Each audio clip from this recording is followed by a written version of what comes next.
નમસ્તે વિદ્યાર્થી મિત્રો, આજે આપણે વિષય સામાજિક વિજ્ઞાનમાં ધોરણ 6ના પાઠ પહેલો ચાલો ઇતિહાસ જાણીએ તેના સ્વાધ્યાયના પ્રશ્નોના જવાબ આપણે જોઈશું। પાઠ પહેલો ચાલો ઇતિહાસ જાણે તેના સ્વાધ્યાયના પ્રશ્નના જવાબ જોઈશું, જે ખૂબ જ સરળ ભાષામાં છે તથા પાઠ્યપુસ્તકમાંથી જ શોધેલા છે। પ્રશ્ન 1, નીચે આપેલા પ્રશ્નોના વિકલ્પોમાંથી યોગ્ય વિકલ્પ પસંદ કરી ઉત્તર લખો। પ્રશ્ન 1, પ્રાચીન સમયમાં માનવી શેના ઉપર લખાણ કરતો હતો? જવાબ ઓપ્શન સી, ભુજ વૃક્ષની આંતરછાલનો। પ્રશ્ન 2, નીચે પૈકી કયો પ્રાચીન ઇતિહાસ જાણવા માટેનો સ્ત્રોત નથી? જવાબ ઓપ્શન ડી, વાહનો। પ્રશ્ન 3, નીચેનામાંથી કયા લખાણો લાંબા સમય સુધી ટકી રહે છે? જવાબ ઓપ્શન એ, અભિલેખો। પ્રશ્ન 2, ટૂંકમાં ઉત્તર આપો। બીસીનો અર્થ સમજાવો। જવાબ બીસી, બિફોર ક્રાઇસ્ટ, એટલે ઈસુ ખ્રિસ્તીના જન્મ પહેલાં।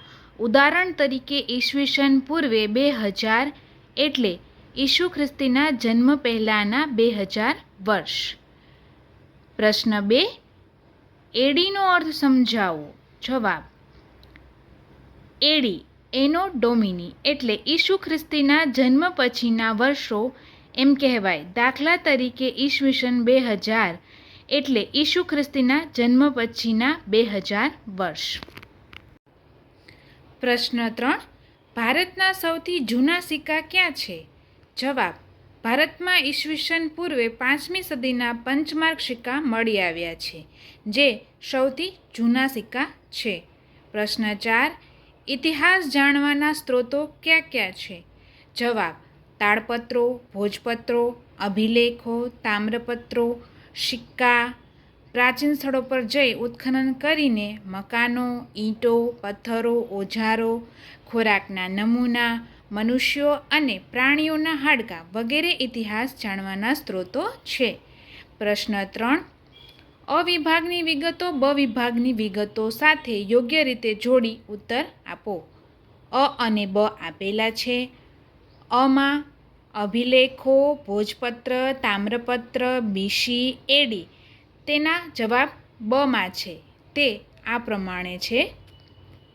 જવાબ પહેલામાં ઈ, પથ્થર કે ધાતુ પર કોતરેલું લખાણ। બીજામાં સી, ભુજ નામના વૃક્ષની છાલ। ત્રીજામાં ડી, તાંબાના પતરા ઉપર કોતરેલું લખાણ। ચોથામાં એ, ઈસવીસન પૂર્વે। પાંચમામાં બી, ઈસવીસન। વિડીયો જોવા બદલ આપ સૌનો ખૂબ ખૂબ આભાર। પસંદ આવે તો લાઈક જરૂર કરજો।